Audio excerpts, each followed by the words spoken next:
ठेवितो हा पायी जीव थोडा सहज बोलणे हित उपदेश करुणी सायास शिकविते काय द्यावे त्यासी व्हावे उतराई ठेवितो हा पायी जीव थोडा तुका म्हणे वत्स धेनु वेचा चित्ती तैसे ती माझ सांभाळीत काय द्यावे त्यासी व्हावे उतराई ठेवितो हा पायी जीव थोडा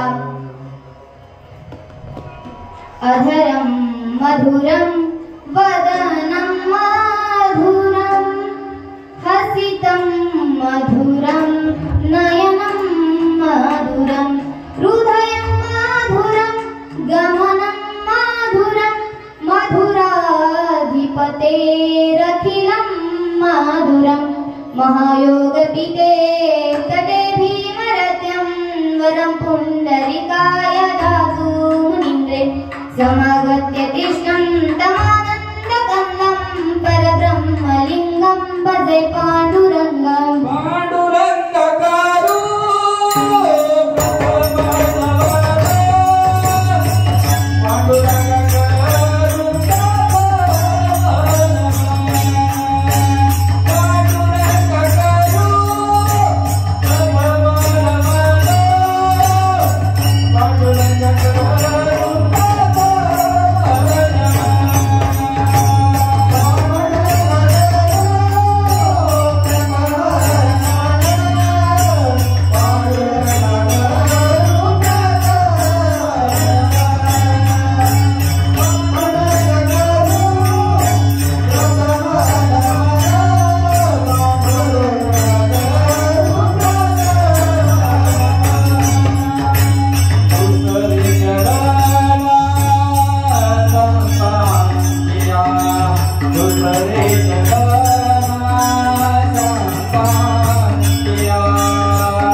बाबाजी सद्गुरु दास तुका कलावज्ञ जिओ धराधावतारं कलंकांक तेजोदिकामोदिवक्रं फलानीश बाधात्मनुधार दक्षं समाधि मूर्तिं भजे ज्ञानदेवम् ओम नमो ज्ञानेश्वराय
लादलो पावन झालो चराचरी नमो ज्ञानेश्वरा नवृत्ती उदारा सोपान देवा नमो मुक्ताबाई त्रिभुवनी पावनी अधरित्री जननी देवाचिया रायगडी मंदिरी वसे माझा राया चरणी अर्पितो जन्म ही काया जगदीश्वराशी जोडली जाची ख्याती प्रथम वंदितो तुम्हा शिव छत्रपती 16व्या शतकात एक तारा चमकला जिजाऊंच्या पोटी राजा शुभा जन्मला घडविले स्वराज्य जाणे सुखावली प्रजा परस्त्री समान असा होता मुजा राजा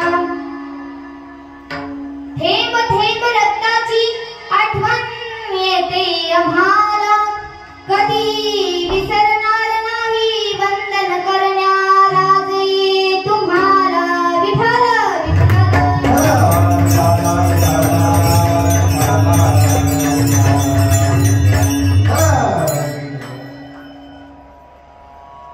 काय सांगू आता संतांचे उपकार मज निरंतर जागविती काय द्यावी त्यासी भावे उतराई ठेवितो हा पायी जीव थोडा प्रस्तुत प्राप्त प्रसंगी प्राप्त वेळ सेवी करता घेतलेला अभंग महान भक्त देहो निवासी जगमान्य जगद्गुरु तुकोबार जगमान्य संत असणारे जगद्गुरु तुकोबार पण कोण हो तुकोबार आहे अखिल महाराष्ट्राचं कुलदैवत असणारे छत्रपती शिवाजी महाराज यांनाही उपदेश करणारे राजे तुमच्या हातामध्ये तलवार आणि राजे तुमच्या हातामध्ये तलवार आणि हातामध्ये ढाल हा तुमचा परमार्थ आणि आमच्या गळ्यामध्ये विणा आणि हातामध्ये चिपळ्या हा आमचा परमार्थ असा राजांनाही उपदेश करणारे तुकोबाराय त्या तुकोबारायांचा संत प्रकरणातील अभंगाच्या सेवेसाठी घेतलेला आहे विठ्ठल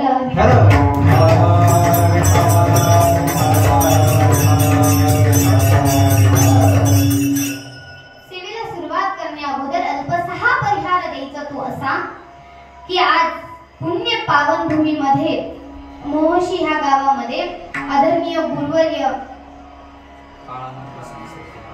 बाळानंद सरस्वती कोंढार महाराज यांच्या कृपा आशीर्वादाने दर गुरुवारी येथे नाम कीर्तन होत असतं म्हणजे देवाचं नामचिंतन ह्या ठिकाणी घडत असतं अशा या पवित्र ठिकाणी माझ्यासारख्या एका छोट्या पामराला नुकतीच सुरुवात झालेली आहे माझ्यासारखा एका छोट्या पामराला इथे कीर्तन करण्याची संधी दिली इथे हे व्यासपीठ मिळवून देण्याची संधी दिली ना त्याबद्दल मी तुमच्या सर्व भाविक भक्तांचं मनापासून आभार व्यक्त करते तसेच आदरणीय गुरुवर्य संदीप महाराज सावंत यांच्या मार्फत ही सेवा माझ्यापर्यंत आली त्यांनाही द्यावे तितके धन्यवाद त्यानंतर अतिशय गोड गायन करतात ते संदीप महाराज त्यांचे मनापासून आभार तसेच महाराष्ट्रातले नामवंत गायनाचारी नामवंत पखवादे अत्यंत म्हणजे त्यांचं गायन ऐकलं त्यांचं वादन ऐकलं तर आम्हाला नुसतं ऐकतच राहावं असं वाटतं अशी महाराष्ट्रातले नवे अख्खे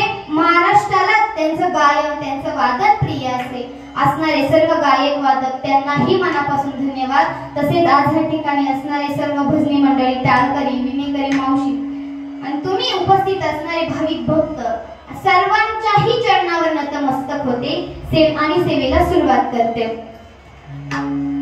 मस्तक माझे पायावरी ह्या वारकरी संतांची सर्वांच्या चरणावर नतमस्तक होते आणि सेवेला सुरुवात करते अभंग जगमान्य जगद्गुरु तुकोबारायांचा काय सांगतात हो तुकोबाराय मला ह्या अभंगामध्ये तुकोबाराय सांगतात तुकोबाराय ह्या संतांचं महत्व ह्या अभंगातून पटवून देतात तुकोबाराय सांगतात काय सांगू मी ह्या संतांचे उपकार की ते संतांचे उपकार आमच्यावरती इतके झाले आहेत ना बाबा ते उपकार फेडण्यासाठी आमच्याकडे त्यांना देण्यासाठी सुद्धा काही नाही किंवा त्या उतरायातून लीन होण्यासाठी आमच्याकडे कुठलाच उपाय नाही आणि ते संत सहज बोलून जातात सहज एकच वाक्य बोलतात आणि त्या वाक्यामध्ये सत्यता असते आणि त्या सत्यता असल्यामुळे त्या वाक्यामुळे आमच्या जीवनामध्ये क्रांती होत असते म्हणून ते वाक्य आम्हाला अत्यंत महत्त्वाचं आणि अत्यंत गरजेचं असतं शेवटी तुकोबाराय सांगतात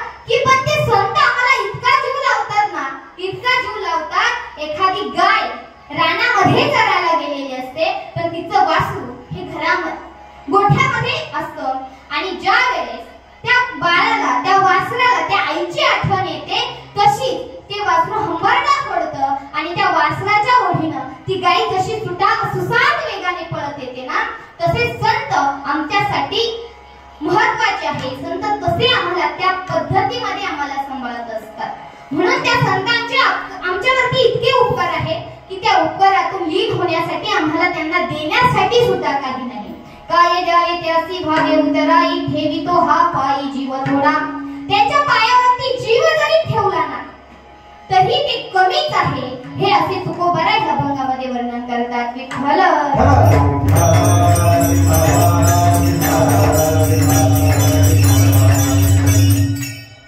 पण संत कोण हो? तू म्हणतील की आल्यापासून सांगतेय की संतांच्या जीवनामध्ये खूप महत्व आहे, संतांनी आम्हाला असा जीव लावलेला आहे. पण संत कोण बाबा? संत कोण सांगून जाईन तुम्हाला. आता जो पंढरीचा पांडुरंग परमात्मा आहे, जो विटेवर उभा आहे, ज्याचे कटेवरती हात आहे, त्याचा सगुण साकार रूप आहे, तो तसा आहे, तसा आमच्या डोळ्यासमोर उभा राहतो ना, तो ज्यांच्यामुळे आम्हाला कळाला ना, ते संत. महाराज, आपल्याला माहित होतं का पांडुरंग कसा आहे किंवा देव नावाची गोष्ट कशी आहे, पण संतांनी आम्हाला त्याचं वर्णन करून दिलं. सुंदर ते ध्यान ध्यान उभे विठे बरी, सुंदर ते ध्यान ध्यान उभे विठे बरी, सुंदर ते ध्यान उभे विठे बरी. ते सुंदर असणारं सगुण साकार जे ते भगवंताचं रूप आहे, ते आम्हाला संतांनी सांगून दिलेलं आहे की अरे बाबा, तो विटेवर उभा आहे, त्याचे कटेवरती हात आहे, तो असा दिसतो, असं वर्णन माझ्या संतांनी करून दिलेलं आहे. ते संत. पण संतांचा स्वभाव कसा असतो, संत कसे असतात? महाराज, मी मगाशी छत्रपती शिवाजी महाराजांचं वर्णन सुरुवातीलाच नमनामध्ये केलं. ते असणारे छत्रपती शिवाजी महाराज हे जगद्गुरु तुकोबरायांचे शिष्य होते. एक दिवशी तुकोबरायांच्या जीवनामध्ये ती जीवन जगत असताना त्यांचा सावकारकीचा व्यवसाय होता. अत्यंत मोठी सावकारकी त्यांची होती. सावकारकी असल्यामुळे त्यांच्याकडे सर्व गावातले जे गोरगरीब लोक आहेत त्यांच्याकडे पैसे उधारीवर नेण्यासाठी यायचे. ते शेतकरी त्यांच्याकडे यायचे. पण एक दिवस असा आला, एक काळ असा आला की तुकोबरायांच्या काळामध्ये खूप मोठा दुष्काळ पडला. तुकोबरायांनी वर्णन सुद्धा केलेलं आहे. दुष्काळी अटिले द्रव्य गेला मान, स्त्री एक अन्नांना करता गेली. म्हणजे इतका मोठा दुष्काळ तुकोबरायांच्या काळामध्ये पडला. हा दुष्काळ काहीच नाही हो, इतका मोठा दुष्काळ तुकोबरायांच्या काळामध्ये पडला. आता तुकोबरायांनी जे शेतकरी होते, जे गोरगरीब होते, त्यांच्या त्या वह्या इंद्रायणीच्या दोहामध्ये नेऊन बुडवल्या आणि तुकोबरायांच्या घरामध्ये जे धान्य साठा होता तो सुद्धा तो गोरगरिबांमध्ये वाटून टाकला. आता तुकोबरायांचं घर उघड्यावर आलं, म्हणजे असं म्हटलं जातं. आता तुकोबरायांना खाण्यासाठी काही नाही. तुकोबरायांचे लेकरं बाळ उघड्यावरती राहायला लागले. त्यांची पत्नी अन्न करता गेली. त्यावर सुद्धा तुकोबराय म्हणता, बरे झाले देवा, निघाले दिवाळे. असे दुष्काळे पीडा गेली,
छत्रपती शिवाजी महाराजांनी तुकोबारायांसाठी काहीतरी असा नजराणा पाठवला, म्हणजे हिरे, माणिक, मोती, सोना तुकोबारायांसाठी पाठवलं. आणि तुकोबारायांसाठी पाठवल्याच्या नंतर तुकोबारायांनी जसं ते आपल्या घरी आलं होतं तसंच ते पुन्हा मावळ्यांसोबत परत पाठवून दिलं. मावळ्यांसोबत परत रायगडावरती गेल्याच्या नंतर हे छत्रपती शिवाजी महाराजांना कळलं. छत्रपती शिवाजी महाराज आले. छत्रपती शिवाजी महाराज म्हणले, अरे जगद्गुरु तुकाराम हे माझे गुरुवारी आहेत, म्हणून मी त्यांना देण्यासाठी मी स्वतः त्यांच्याकडे जाईन. म्हणून तुकोबाराय घोड्यावरती बसले, घोड्याला टाच मारली आणि देहूच्या दिशेने तुकोबारायांच्या भेटीसाठी निघाले.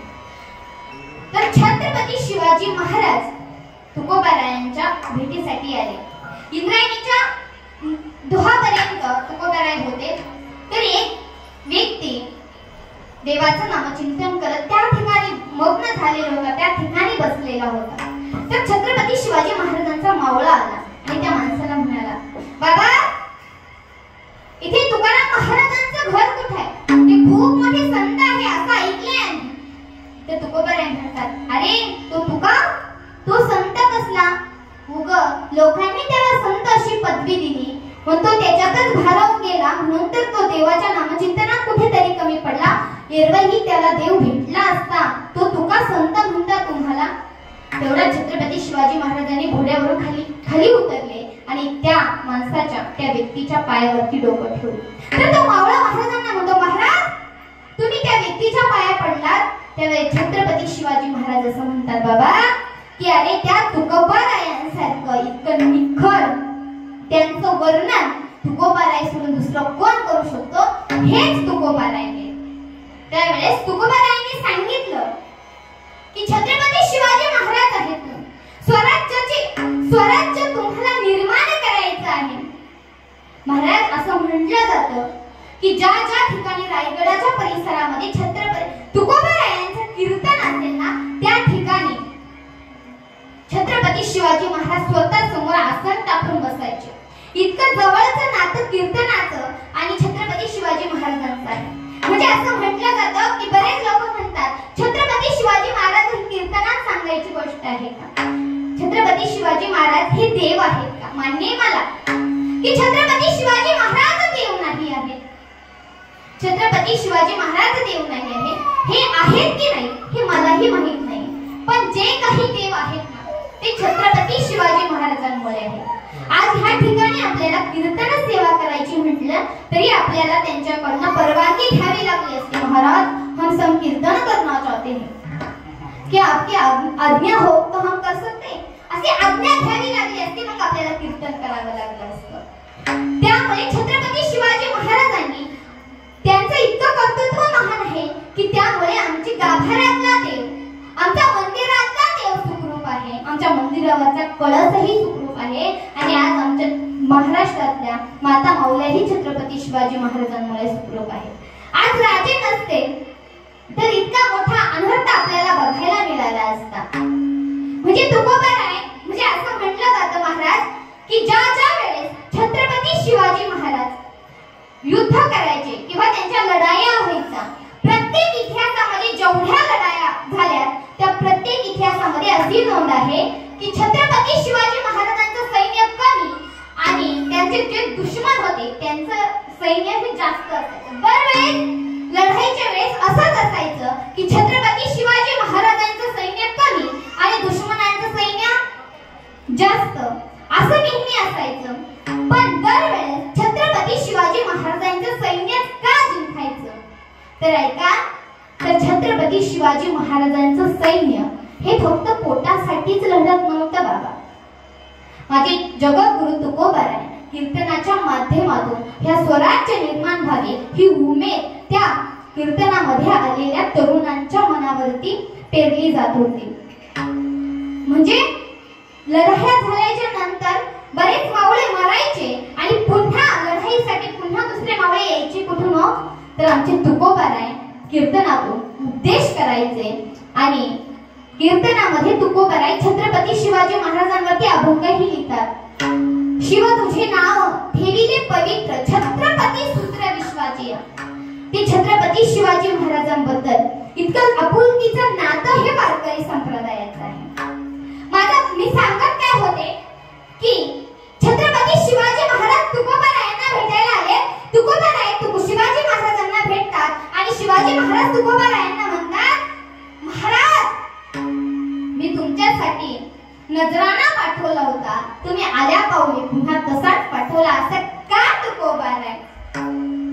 तर तुकोबाराय म्हणतात, नाही, आमचा जन्म जरी सावकार कुळात झाला असले ना तरी आमच्या नशिबात जे आहे, जे आमच्या नशिबात आहे ते आम्हाला भोगावंच लागेल. हे असं आम्हाला सोनेरूपी आम्हा मृत्यू के समान, हे नकोय आम्हाला. तर छत्रपती शिवाजी महाराज म्हणतात, तुकोबाराय तुम्ही आमचे गुरु आहात. गुरूंवरती जर इतकी वाईट वेळ असेल तरी हे शिष्याला देखवत नाही, कारण गुरुर ब्रह्मा गुरुर विष्णू गुरुर देव महेश्वरा, हे गुरुचं नातं आहे. एक वेळेस भगवंत समोर असेल आणि एकीकडे गुरुवर्य जर असेल तर आम्ही भगवंताकडे पाठ करून आम्ही गुरुंकडे गेलो पाहिजे. इतकं जर असं घनिष्ठ नातं गुरु शिष्याचं असेल तर तुकोबाराय आम्हाला असं वाटतं आमचे गुरुवर्य हे सुखी असले पाहिजे, म्हणून तुम्ही हा नजराणा घ्यावा. तर तुकोबाराय म्हणतात, आमचं सुख यात नाही राजे, आमचं सुख यात नाही राजे, आमचं सुख कशात आहे? आम्ही देणे सुखी,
जनसामान्य व्यक्तींनी जर भगवंताचं नामचिंतन केलं तर हे अतिशय प्रिय असतं, ते अतिशय प्रिय त्यांना आवडत असतं.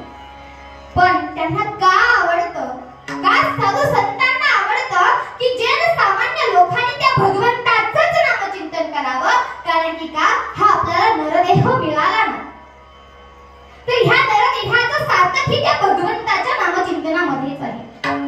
त्या भगवंताच्या नामचिंतनामध्ये ह्या जनसामान्य लोकांचं नामचिंतन आहे. महाराज आपण जीवनामध्ये कितीही जरी पाप केले असेल ना तरी त्या भगवंताचं नामचिंतन जर आपल्या मुखाला आलं ना तर आपले असंख्य जन्माचे पाप जळून नष्ट होत असतात. माऊली हरिपाठात सांगतात, तृण अग्नी मेळ समरस झाले तैसे नाम केले जपता हरी. म्हणजे त्या गवताच्या काडीसारखे, म्हणजे एखादी वाळलेली गवताची काडीला जर अग्नीचा स्पर्श झाला तर ती क्षणार्धात जळून भस्म होती. त्याच पद्धतीमध्ये जर आमच्या ह्या नाशवंत शरीराला त्या भगवंताच्या नामाचा स्पर्श झाला तर आमच्या जन्मातले असंख्य जन्माचे पाप जळून नष्ट होत असतात.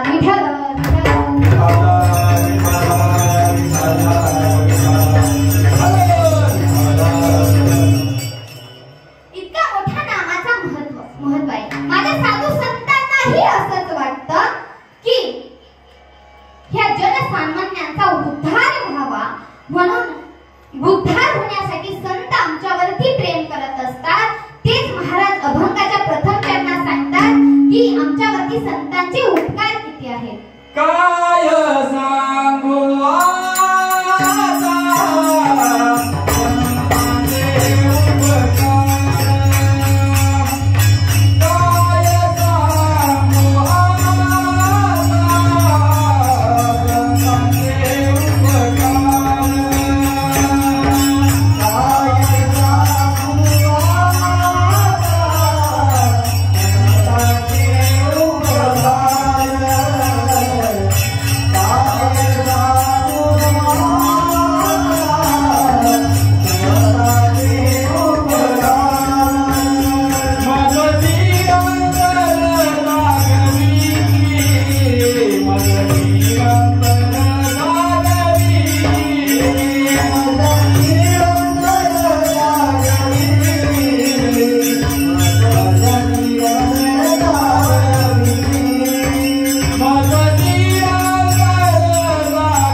संत आम्हाला जाग करत असतात, आमचं हित कशात आहे हे आम्हाला दाखवून देत असतात.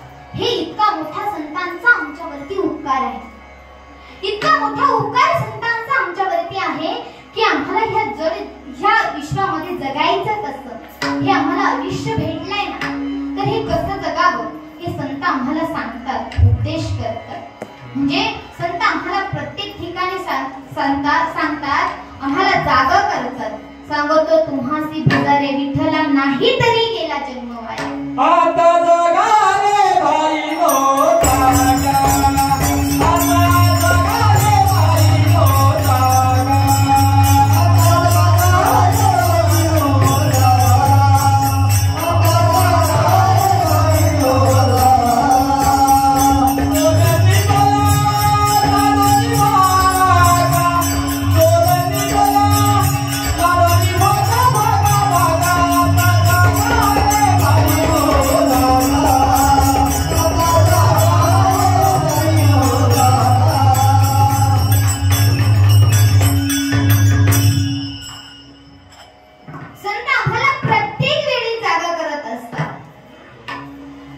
संत आम्हाला प्रत्येक ठिकाणी सांगत असतात की ह्या जगजीवामध्ये जर आपला उद्धारच करून घ्यायचा असेल ना, तर त्या भगवंताच्या चरणाशिवाय आम्हाला दुसरं कोणतंच साधन सोपं नाहीये. नामसंकीर्तन साधन पैसोपे जलतीड पापे जन्मांतरीचे.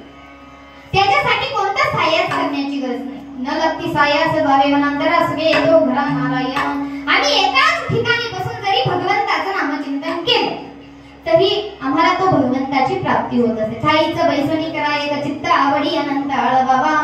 राम कृष्ण हरी विठ्ठल केशवा मंत्र हा जपावा सर्व काळ.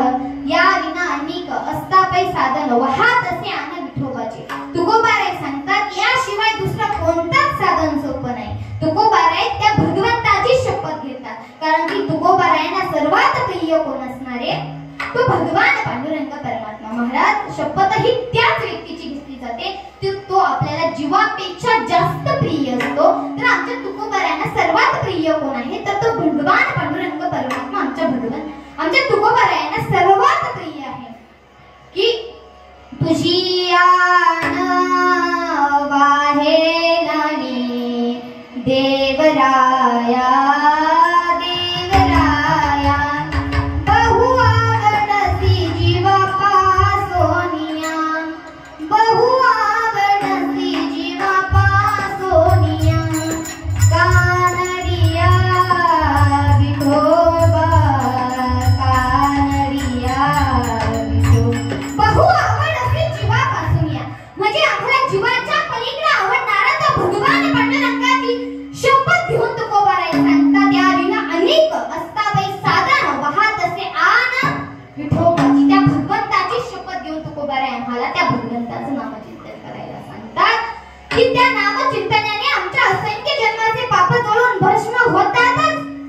त्याच्या पलीकडे तो भगवंताचा साक्षात्कार जर आम्हाला झाला ना, तर आमच्या जीवनामध्ये उद्धार होत असतो. म्हणून त्या संतांचे आमच्यावर इतके उपकार आहे की महाराज आज ह्या ठिकाणी मोहोशी गावामध्ये बाबांना आपण साधूच्या मान्यतेचा मान आपण ह्या ठिकाणी देत असतो.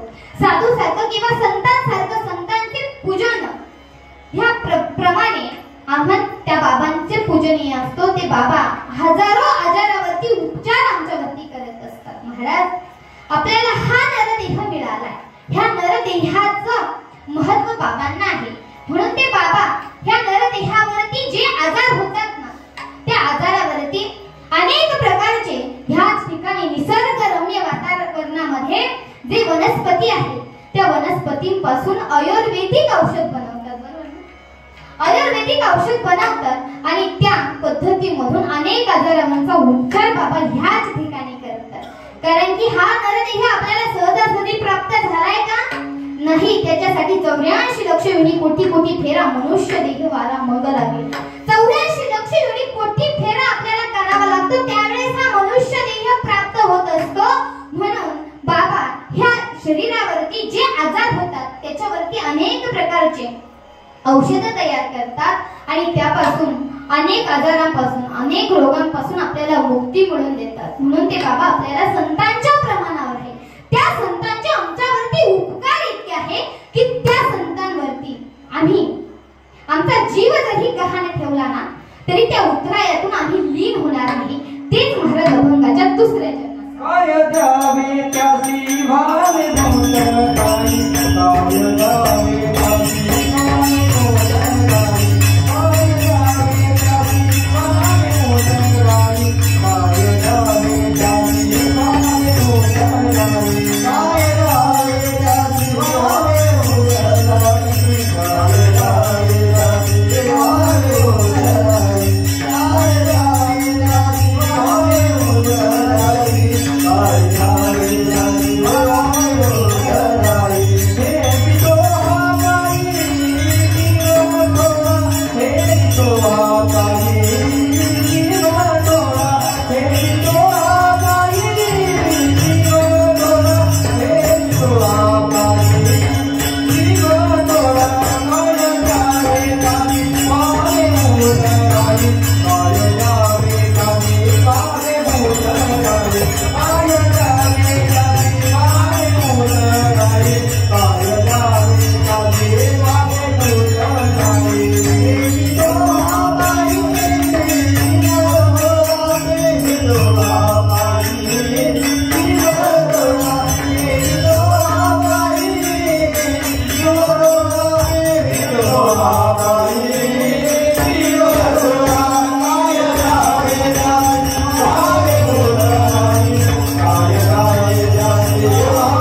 सर्वांना माहिती वेश्येसोबत लग्न केलं होतं आणि घरी आल्याच्या नंतर त्याला मुलं झाली आणि मुलं झाल्याच्या नंतर एका साधू महात्म्याला त्याने जेवायला घरी बोलवलं आणि घरी बोलवल्याच्या नंतर साधू महात्म्याला जेवण झाल्याच्या नंतर साधू महात्म्यांनी त्यांच्याकडे दक्षिणा मागितली. त्यावेळेस साधू महाराजांना तो उद्धटपणे म्हणाला, नाही देणार, जा इथून, आता तुम्हाला जेवण दिले एवढंच आमच्यासाठी पुण्याचे काम आहे, तुम्ही निघा इथून.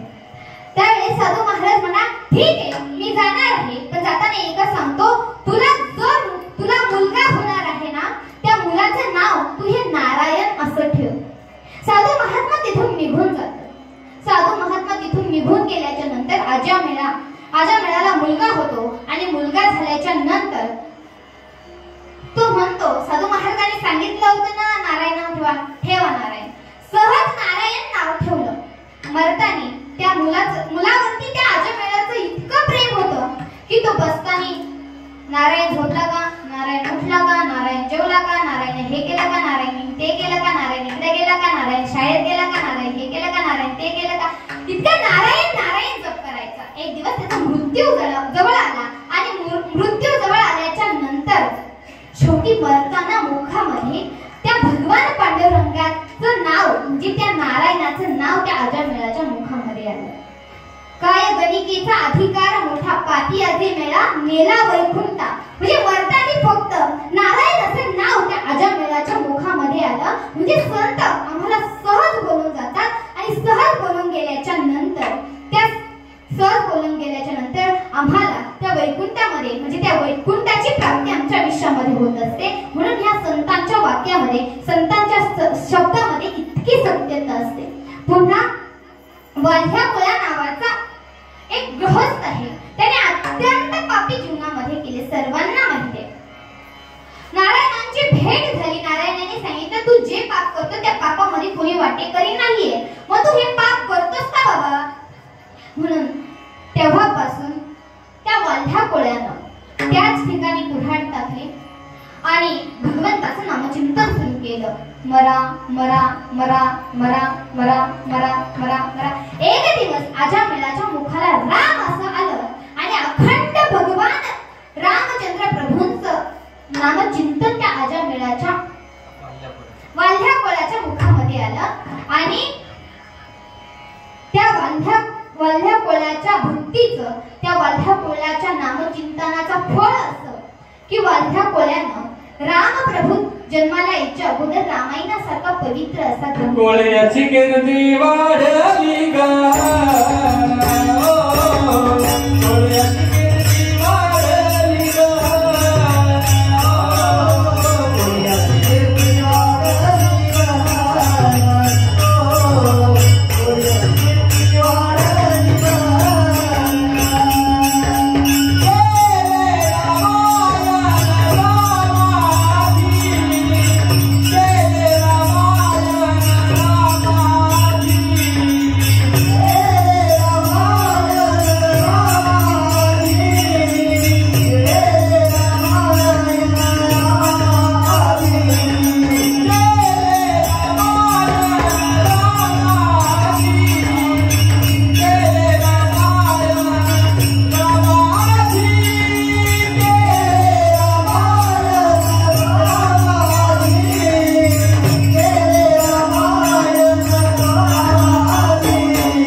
रामायणासारखा ग्रंथ लिहिला. वाल्ह्या कोळ्याचा वाल्मिक ऋषी झाला. इतकी सत्यता, इतका सहजपणा हे संतांच्याच बोलण्यामध्ये असतो. तेच तुकोबराय अभंगाच्या 3ऱ्या चरणात सहज बोलणे हित उपदेश. सहज बोलणे हित उपदेश. सहज बोलणे हित उपदेश. सहज बोलणे हित उपदेश. सहज बोलणे हित उपदेश. सहज बोलणे हित उपदेश.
असतात, एक चिंता आणि एक चिता.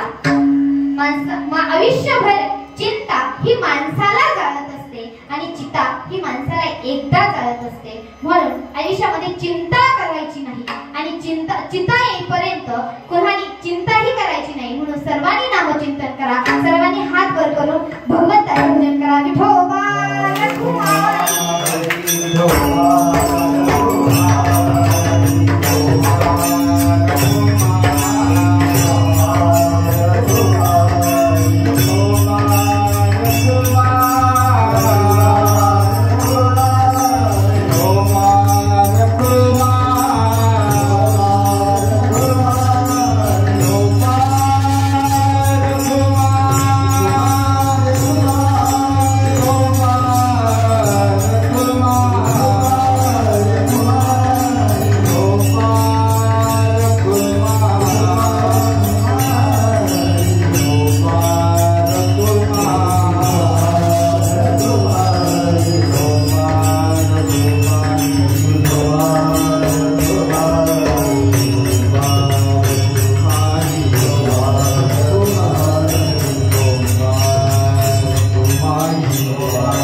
लेकराला जीव लावते ना त्या पद्धतीमध्ये संत आम्हाला सांभाळत असतात. कशा प्रकारे आई जीव लावत असते एक छोटासा प्रसंग सांगते आणि सेवेला पूर्ण विराम देते. ऐका.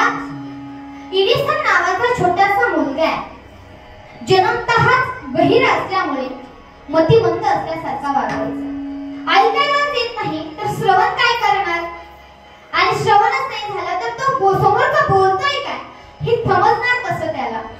पण त्याच्या आईला नेहमी वाटायचं की माझ्या एडिसनने शाळेत जावं, खूप शिकावं, खूप मोठं व्हावं हे एडिसनच्या आईला खूप वाटायचं. पण एडिसनचं आता वय शाळेत जाण्याचं झालं म्हणून त्याच्या आईनं एडिसनला शाळेमध्ये नेऊन टाकलं. शाळेमध्ये गेल्याच्या नंतर एडिसन शाळेमध्ये शिकायला लागला. 4-5 दिवस झालं गुरुजींच्या लक्षात आलं अरे हा मुलगा मतिमंद आहे, याला सांगितलेलं काहीच समजत नाही, हा समोर जाऊन काहीच करू शकत नाही. म्हणून आता मला सांगा, त्या मुलाला, त्या बाळाला ऐकायलाच येत नाही, तो श्रवण काय करणार? श्रवणच नाही झालं तर त्याने गुरुजींनी काय शिकवलं हे त्याला समजणार कसं? म्हणून गुरुजींना वैताग आला. म्हणून गुरुजींनी एक पत्र लिहिलं आणि एडिसन ज्या वेळेस शाळेतून घरी चालला होता त्यावेळेस एडिसनच्या हातामध्ये ते पत्र दिलं आणि त्याला सांगितलं, बाळा हे पत्र घरी गेल्याच्या नंतर आईला द्यायचं. एडिसन आता घरी आला. घरी आल्याच्या नंतर आईला विचारलं, बाळा कसा गेला आजचा दिवस? एडिसन म्हणला, खूप छान. तेवढ्यात एडिसनने त्यांच्या गुरुजींनी दिलेलं पत्र आईच्या हातावरती ठेवलं.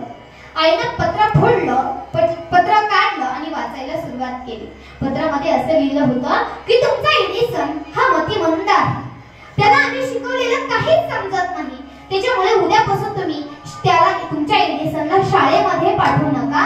आमची शाळा ही मतिमंद मुलांना शिकवत नाही, त्यामुळे तुम्ही उद्यापासून एडिसनला घरीच ठेवा. आईच्या डोळ्यात टचकन पाणी आलं. तेवढ्यात एडिसनने विचारलं, काय झालं आई, काय लिहिले पत्रामध्ये? तर आपल्या बाळाला आईचे अश्रू दिसून नाही म्हणून आईने पटकन ते अश्रू पुसलं आणि पुसल्याच्या नंतर एडिसनला सांगितलं, बाळा तुझ्या गुरुजींनी असं लिहिलं आहे की तुमचा एडिसन खूप हुशार आहे, त्याच्या हुशारी इतका आमच्या शाळेतल्या विद्यार्थ्यांना होण्यासाठी खूप टाइम लागल, त्यामुळे तुमच्या एडिसनला उद्यापासून घरीच ठेवा आणि घरीच ठेवल्याच्या नंतर तुम्ही त्याला घरी शिक्षण द्या. आमच्या शाळेचे विद्यार्थी जोपर्यंत तुमच्या एडिसन इतके हुशार होत नाहीत ना तोपर्यंत त्याला तुम्ही घरीच ठेवा. उद्यापासून एडिसन शाळेत जायचं नाही, उद्यापासून घरी शिक्षण घ्यायचं. तेव्हापासून एडिसनला त्याची आई घरातच शिक्षण द्यायला लागली. घरामध्येच एडिसनला पुस्तक आणायची, ती आई लिहायला वाचायला शिकवायची, आई शिकवायची, उजळणी शिकवायची, एबीसीडी त्या लेकराला ती आई शिकवायची. शिकवल्याच्या नंतर तो एडिसन आता मोठा झाला. 40 वर्ष झाल्याच्या नंतर तो एडिसन हजारो प्रयोग करता झाला. आपल्या डोक्यावरती ह्या तूप दिसताय, हे लाईट दिसताय, हे लगलगणारं झुंबर दिसतंय ना, तर एडिसन जर शिकलाच नसता तर हे लगलगणारे झुंबर, ही वीज, ही लाईट आमच्या समोर राहिलीच नसती. ह्या विजेचा शोध, ह्या बल्बचा शोध, ह्या लाईटीचा शोध ते एडिसननेच लावला. महाराज एक शास्त्रज्ञ ही एक आईच घडवत असते. महाराज 40 वर्ष झाल्याच्या नंतर एडिसनची आई वारली आणि वारल्याच्या नंतर एडिसन हा त्याच्या घरी आला. घरी आल्याच्या नंतर एडिसन घरामध्ये गेला, आईच्या रूम मध्ये गेला. आईच्या रूम मध्ये एक जुनी ट्रंक होती, आईची ट्रंक होती, म्हणून त्या एडिसनने ती ट्रंक उघडली आणि उघडल्याच्या नंतर त्या ट्रंक मध्ये त्याला त्याच्या गुरुजींना 40 वर्षापूर्वी दिलेलं ते पत्र एडिसनच्या हाताला लागलं आणि ते एडिसनने ते पत्र काढलं, वाचायला सुरुवात केली आणि त्या पत्र वाचल्याच्या नंतर एडिसनच्या डोळ्यातून खळ खळ खळ असं अश्रू ओघळायला लागले. आणि म्हणून सांगतात ना, जर मुलगा जरी मतिमंद असला ना तर त्या मतिमंद मुलावरती प्रेम करणारी ही फक्त आईच असते. एखादा सुंदर व्यक्ती आहे, रूपवान आहे, गुणवान आहे, त्याच्यावरती कोणीही प्रेम करतं. पण एखादा मुलगा अपंग आहे, त्याच्यावर मतिमंद आहे, कुरूप आहे, त्याच्यावरती फक्त आईच प्रेम करते असते. ज्या पद्धतीने ती आई त्या लेकरावरती प्रेम करत असते ना, त्याच पद्धतीने संत आमच्यावरती प्रेम करत असतात. तेच तुकोबाराय अभंगाच्या शेवटच्या चरणात सांगतात. तुका म्हणे वाचा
असा उद्देश सरळ सरळ भावार्थ मी तुमच्या समोर मांडण्याचा प्रयत्न केला. ह्या अभंगाचा अर्थ असाच असेल हे मला काही माहित नाही, पण माझ्या बुद्धीच्या प्रमाणे मला जसं जमलं तसं भगवंताने बुद्धी दिली त्या पद्धतीने तुमच्या समोर मांडण्याचा प्रयत्न केला. यदा कदाचित माझं काही चुकलंही असेल, कारण की काय पामरा हे थोरपण पायीची वाहन पायी करी, तरी पण माझ्यासारख्या एका छोट्या पामराला इथे ह्या ठिकाणी अशा पवित्र क्षेत्रामध्ये मला कीर्तन करण्याची संधी दिली त्याबद्दल तुमच्या सर्वांचे मनापासून आभार व्यक्त करते आणि झालेली सेवा त्या भगवान पांडुरंग परमात्म्याच्या चरणी समर्पित करून सेवेला पूर्ण विराम देते. ज्ञानेश्वर